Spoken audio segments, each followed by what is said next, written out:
Muy bien, continuamos aquí en el programa. Está con nosotros el diputado nacional, presidente del Frente Renovador a nivel nacional y ahora hay que decir ex convencional constituyente santafesino, el doctor Diego Giuliano. Diego, buenas noches, bienvenido al programa.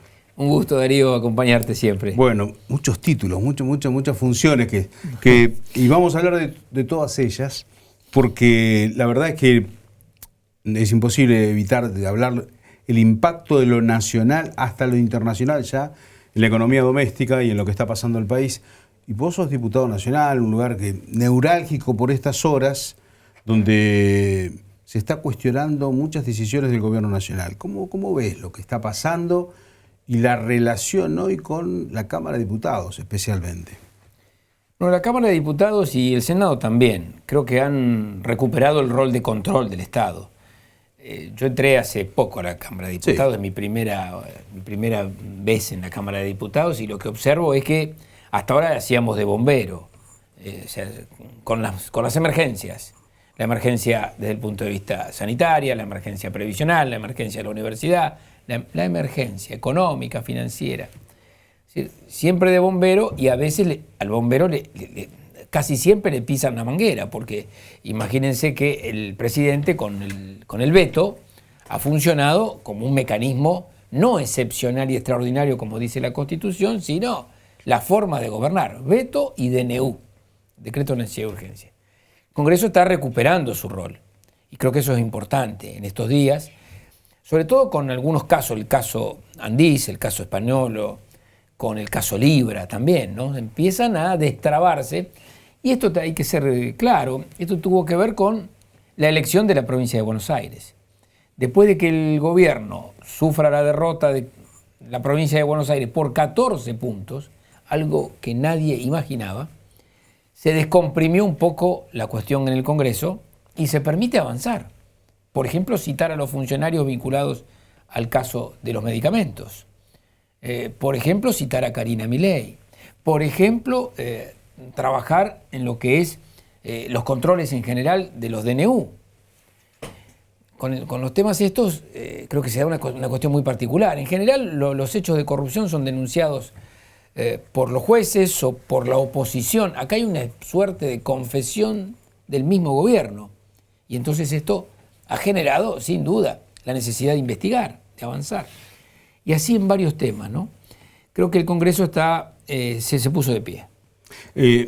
Digo, en las últimas horas el presidente, bueno, está todavía en Estados Unidos, va a llegar en las próximas horas y este apoyo de Donald Trump, de la gestión norteamericana actual, ¿cómo lo ves vos? ¿Cuál es el análisis que haces? Yo creo que hemos visto ya estos episodios reiteradamente en nuestra vida. No hay que ir a la historia, no hay que ir a los libros de historia para ver a un de la Rúa diciendo qué lindo es dar buenas noticias. Hicimos un blindaje. Los más grandes se acuerdan. Sí. El blindaje. Luego verlo el presidente Macri en una conferencia de prensa o en una cadena nacional, ahí en el ámbito del Salón Blanco, diciendo he recurrido al Fondo Monetario Internacional. Bueno, es lo que nos está pasando. Los que creen que esto es la solución del país, en realidad se equivocan porque acá no hay una solución económica, hay una cuestión financiera.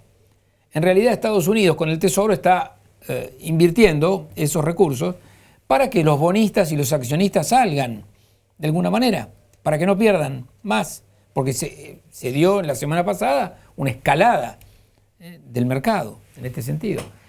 Y lo que está faltando en la Argentina es una respuesta económica, es la economía de la familia, es la economía de la pyme. Y eso ya nos pasó varias veces. Llegan miles de millones de dólares que el pueblo argentino tiene que pagar religiosamente, pero que nunca llegaron ni a rutas, ni a escuelas, ni a inversión en el desarrollo económico. Y esto es lo que va a suceder. Entonces, el abrazo del oso no te resuelve el problema. Lo que resuelve el problema es otro programa, un programa vinculado al desarrollo económico, al trabajo, a la producción, al fomento de la industria, hacer lo que hay que hacer en la Argentina. ¿Cómo ves el impacto que esto puede tener en las elecciones nacionales? Porque las de la provincia de Buenos Aires es el distrito mayor del país, Pero ahora viene la elección nacional. Ahora se discuten quiénes van a entrar en la Cámara de Diputados. ¿Quiénes van a ser los compañeros tuyos a partir del 10 de diciembre? ¿Cómo lo ves eso? Es muy importante la elección que viene porque la respuesta está en la urna. Y creo que la única manera de rectificar rumbos es yendo a la urna. Algunos se apuran sobre algunos aspectos y dicen, no, pero nos está yendo mal. Miren, yo creo que hay que dar el mensaje en el lugar donde la democracia habla, que no es solo la urna, pero la urna es fundamental. Y esto el 26 de octubre creo que la sociedad argentina tiene que plantear cuál va a ser el límite al gobierno. Porque digo, por más que lleguen los millones de dólares que lleguen, no los va a ver el obrero santafesino, el que está desocupado, el empleado público que le replicaron en Santa Fe las políticas de Milei, porque de alguna manera sucedió eso, no lo va a ver. Entonces necesitamos que la urna diga que hay que cambiar rumbo. Y ya lo dijo en Buenos Aires, y en Santa Fe la verdad que también hay un comportamiento electoral que ha sido muy distinto. El peronismo se ha renovado en muchos aspectos, ha logrado una unidad que nadie imaginaba hace un tiempo, y creo que hoy encarna una propuesta alternativa al gobierno de Milei. ¿Cómo lo ve a Sergio Massa? En algún momento se había especulado que podía ser candidato a diputado nacional, finalmente no fue la partida. ¿Ustedes cómo ven el papel de él hoy de cara a lo que viene también, no? Sergio Massa sigue trabajando y lo hace desde una perspectiva ya no individual ni personal. Lo está haciendo desde una perspectiva de frente, grupal, colectiva, te diría. Está en su rol de verdadero armador de la unidad. Creo que se lo ha reconocido la mayoría del arco político dentro del peronismo, ¿no? Ha sido un garante de la unidad. Y cuando se garantiza la unidad, lo vino planteando desde el comienzo, ¿no? El verbo es ceder, es necesario ceder. Es lo que pasó en Santa Fe. En Santa Fe, horas antes del cierre de lista, parecía imposible. El Frente Renovador es el primero que ha planteado unidad, y para eso hay que ceder muchas apetencias naturales, pero que hay que ceder. Y el peronismo entonces logró esa síntesis, que también logró en la provincia de Buenos Aires. Por eso Massa tiene que ver con toda esa cuestión. ¿Cómo ves lo de Provincias Unidas? Aparecen de repente referentes provinciales, entre ellos incluido Santa Fe, con ese trabajo que ellos dicen mirando el 27. ¿Cómo lo ves vos? Yo creo que Provincias Unidas en realidad es la provincia de Córdoba, que está liderando a un grupo de provincias. A mí la verdad que Santa Fe esté subordinada a la estrategia política de Córdoba no me parece razonable. No me cuadra. Que Santa Fe, que ha tenido siempre una posición, un valor en la política nacional, se subordine a, en este caso, un liderazgo provincial como el de Córdoba, el de los funcionarios cordobeses, me parece muy extraño. Y esto ha sucedido. El gobernador Puyaro está en ese plan, ¿no?, del cordobesismo ampliado.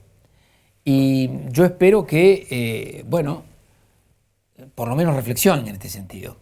Se han acordado un poco tarde de enfrentar al gobierno de Milei, y ahora algunos sobreactúan esa cuestión, pero claro, lo acompañaron en el pacto de mayo-julio del 9 de julio. En la ley base también, ¿eh? Lo acompañaron en la ley base, le dieron todos los votos para que el presidente actual tenga las herramientas para generar uno de los daños sociales más grandes de los últimos años, que es lo que está produciéndose.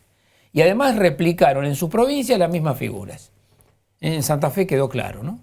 El ajuste llegó con los jubilados, con los pensionados, con los maestros, con los empleados públicos en general.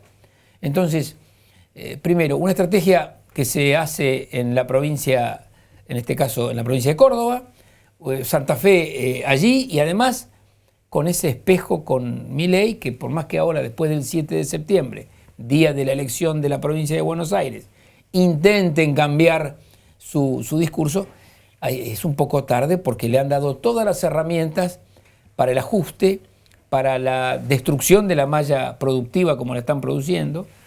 Y esto la verdad que uno lo puede entender en algunos sectores.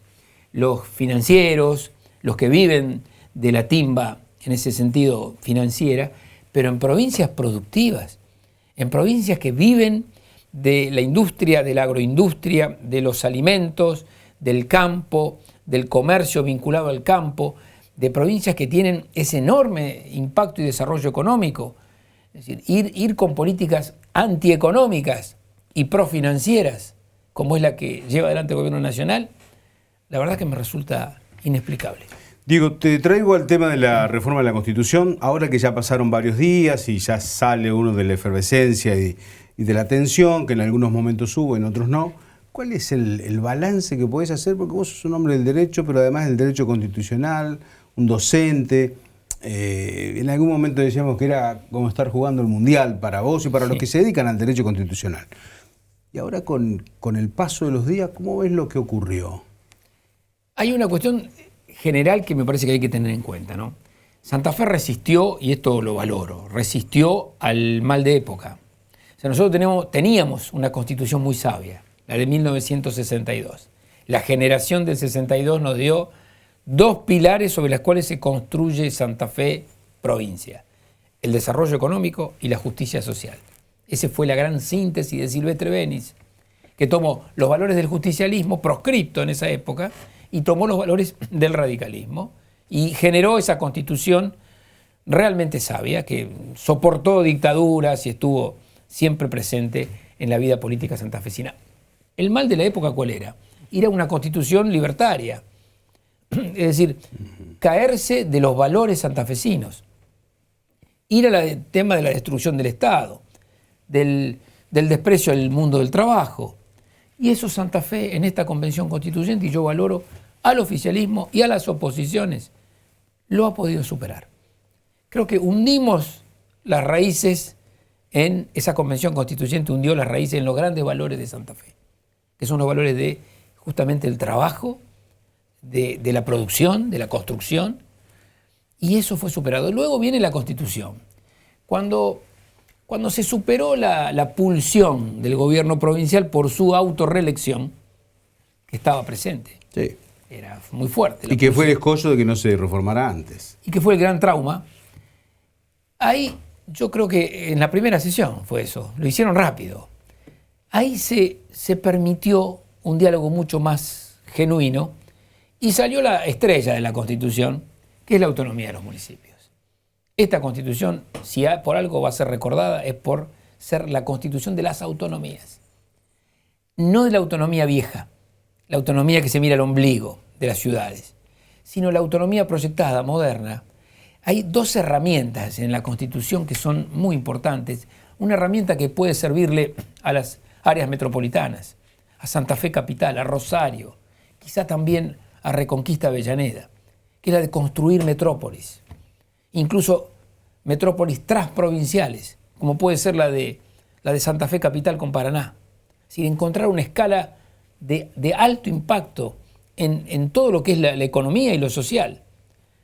Eso por un lado. Y después el segundo tema que había, que son nuestros pequeños pueblos, que muchas veces pierden su escala, que tienen migraciones muy importantes, que no retienen, y ahora se otorga otra receta, que es la receta del intermunicipalismo. Es decir, que los municipios pequeños puedan encontrar escala regional, asociarse. Y eso le va a dar yo creo que lo vamos a ver, Darío. ¿En los próximos años? Si el gobierno provincial entiende esto, en los próximos años tenemos un régimen municipal, un sistema municipal reverdecido. Bueno, ahora también se necesitan las leyes que acompañen o que reglamenten el texto nuevo, ¿no? Sin duda, no menos de 20 leyes. Ahora tiene que estar el legislador con el lápiz muy fino, trabajando en justamente la puesta en práctica de la Constitución.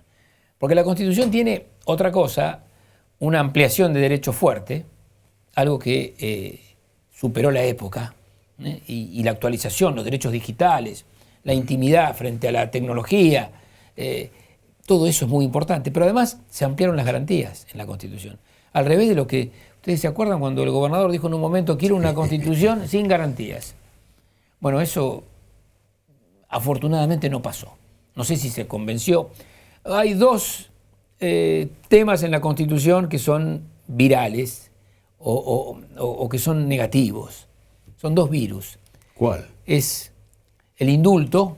Ajá. El gobernador se amplió el indulto y lo autoriza para casos de sus propios funcionarios, policías sobre todo. Creo que ha tenido ahí un gesto muy de retroceso. No hay ninguna constitución del mundo que haya ampliado el indulto. El indulto es una institución vieja. Era cuando el rey manejaba el proceso judicial. Entonces después perdonaba. Bueno, acá en un Estado de Derecho hay defensa, acusación, hay todo un juicio, una condena. Y el gobernador se reserva a decir, te perdono la pena. Y te perdono la pena para gatillo fácil. Y imagínense, a lo mejor hay un gobernador que eso no lo acepta, pero vaya a saber el futuro, ¿no? Los próximos gobernadores o gobernadoras. Gatillo fácil, cuestiones de lavado de dinero, cuestiones vinculadas al narcomenudeo, el perdón del gobernador. Y el otro tema que me parece preocupante y que votamos claramente en contra es con el tema de las cárceles. La constituyente Omitió eso de la reinserción. omitió la reinserción social, que es un principio universal que está en San José de Costa Rica, en el Pacto de San José de Costa Rica, y la verdad que no sé qué quieren hacer con las cárceles. O quieren justificar esta idea del infierno, esta idea bukeliana, ¿no? Esto de Bukele, que me parece que llevado a la Constitución, primero, es negativo. Segundo, la experiencia que han hecho de Bukele en la provincia duró 3 meses y tuvo un enorme saldo negativo, desde el punto de vista penitenciario incluso. Diego, muchísimas gracias por tu tiempo. Gracias a vos.